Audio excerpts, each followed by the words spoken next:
Odofo mame ma akwa ba emra Adom TV. Jumede we ye nkurahye jumedie na me amede ho chia me amegina wanim semre ni tekotego. Megiri se ho ye. Me mpa abo ne se wasode a wo hwe jumedie we no. Enhira ebro nhira so ene beto agu abrabo so. Na yedie adware wo ne dai. Na mpo bebe abegina bia no wadwene be kenyan no hu se wo ye omama ode hye mapa. Ya wo de anam ntuo edi nkunimde na nam. Medika aka se wabrabo ehye wo nsa. Na bebia wo gina bia no eye wo na wo pe. Ena obi ka se ni te ko boa ya wo beti hia mu.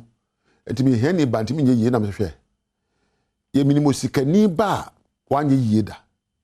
Ena minimo hia ni ba watimi aye yie aye o mama. Na susuna da se nkrofo ntem ye wadwene a wona dwene ye. Onyankopon a obo me no mienu no onumpo ose obo me no e wone seso so. Na emra obaye wiase no odi kan adwene ose momma yenye na odwene woni timu o momma yenyo na adwene odwene no eno gina so e de obeyo enti yembebre ena ya adwene aye ohia adwene ya adwene aye empo media meni anigie media me nkoso e ena media abrabo mbeka ho bie sa adwene no ebubu abrabo. There are thoughts that will make you cripple in life. Because cripple, I mean, can't so sebita for that will be a bubu, but Emma, what dream bubu? Na unko nim. I dream to say, media, where the unsem fata, where the one yet, where the unsem fata, where the many bedin in your Sanyin, I dream our dream.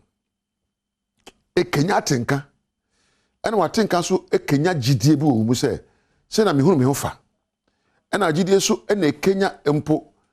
Adia ufuni atwago wadwen proso na ufuni atwago wadwen proso na Kenya wo ne ye ma mentu me bonka nkira wo adwene bi abadwene na dai no Kenya atenka bi se eye enigye abufuo awerɛho ana o yaudie adwene bi na wodwen ye na Kenya saade na atenka ne be Kenya ade bi abagye di afra abrabo ho ebia no Kenya abufuo an so se me kyera mbuafuo me megidi se me obi a mebufu ade ntem esansa wa Kenya sa atenka na achenti no abeda ne belief ade a wogidi ena ebia na wa Kenya wodo wa Kenya ahobrase e ma atenka na atintim mu a Kenya gidie bi na sa gidie no ebetwa mfoni wo adwen proso ye fa attitude e ma wo kire ewiase ase efa sa gidie na wo gidie no so.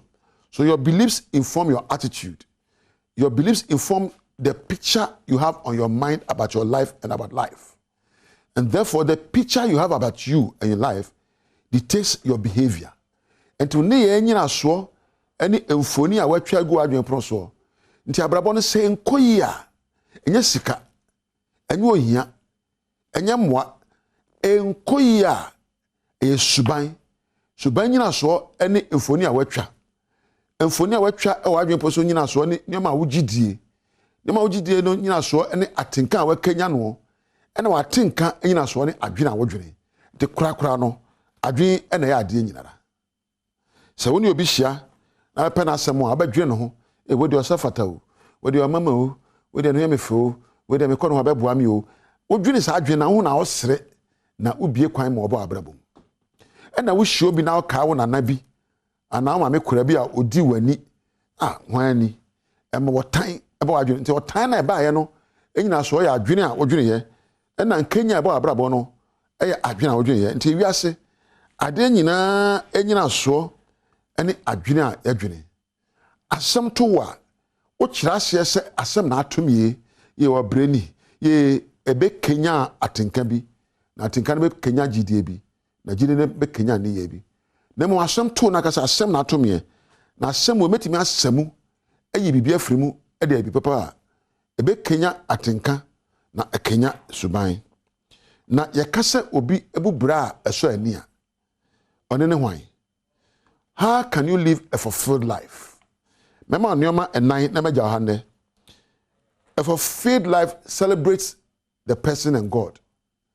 Obi na babo edimu bia ye obi na ni gina brabo ho na wo bo se onyame na abo no na brabo eyi nyankopon aye ani ne obi na brabo edimu obi na brabo edimu ana na brabo nso so akoyie no ayo obi o celebrate no ho simple na brabo to so say e ba yie bibi nko say ayeye awie menam kwampa so na nso na no kasa de ayeye nwum ema awurade say nipa no o say na brabo akoyie to so mienu oyo obi a wafiri esumu na aba han mu meka esumu a esum eya adwene ne kasa woka ena han eya adwene kasa woka esum adwene ene bɔneyɛ etimodene entro wotan ene empo adwene a ema ukon tebia akodi bɔne mu ene esum adwene han adwene ene adwene ne nyina so Nyankopɔn asam ne ntwere konkromu nsam sempo Quran na wokan anasa Bible ana empo nya wotie we no ehye nkran ema adwene adwempa a odo pepepe yo no koreka ene yempo se obetu ho asiwa asom obi sa adwene we eye han mu adwene enti obi a wadi mu no ojai esum adwene eto baabi na wadwene adwempa adwene ye pepepe adwene hutwa adwene so ani adwene Kenya abrabo ema Kenya ne ye papa o se na bebi amadu no de etoso nine ana meka mienu de etoso miensa ene adwene a wodwene se bibi beka abrabo ho na asombo ama obi.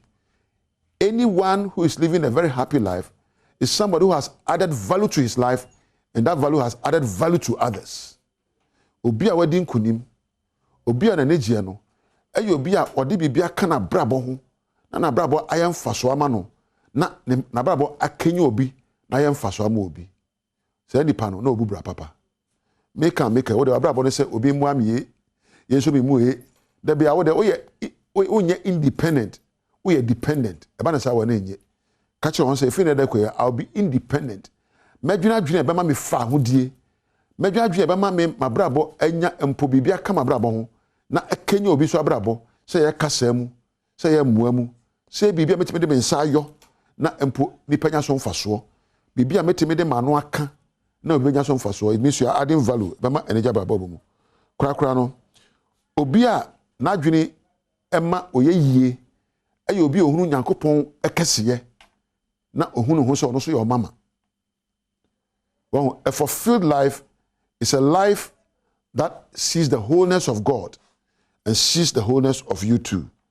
Obi a na adwene edimu ayi obi a na brabo enhye so ne se ohunu se wo no odimu na onyame so yakesiye. Na ho se Nyankopɔn ekesiye wo dan no. Na me hunu obi a wadan Awurade a adesemo odi nisuo awura ne fie ne mpa so da se wodan omama wodan panimu bia wonda so ne pani no wodan wo bia se wonda so ne dan depa kwoti dan Awurade na dan wa ho se me sefata me sombo ade nyina ba wie payo amame a na gina me so ade nyina ba ko nkunimdie amame a na gina ma adwa madwene so na titiri no ne nyina so ne se me dan Awurade abusua ho na adan no adwen be na wodwene tibia wo mu bia no men nyina tibia no mu nwadwen no ebia na wodi hia ebia na nkoyie men nyina enom anwene sodi firi mu na dwadwen pa na hu se wo kanya ho na hye ho kran a se de tie bia babo be koyie enyina omem nkasa na yedio ene ekwa animo. Crisis will always be there, conflict will always occur. Indeed, our actions will bring consequences, but when our thoughts are right, our emotions become right. When our emotions are right, our beliefs are right. When our beliefs are right, our attitude becomes informed with the right beliefs, and it informs right behaviors. What you have in your mind, you produce. What you have in your thoughts becomes you.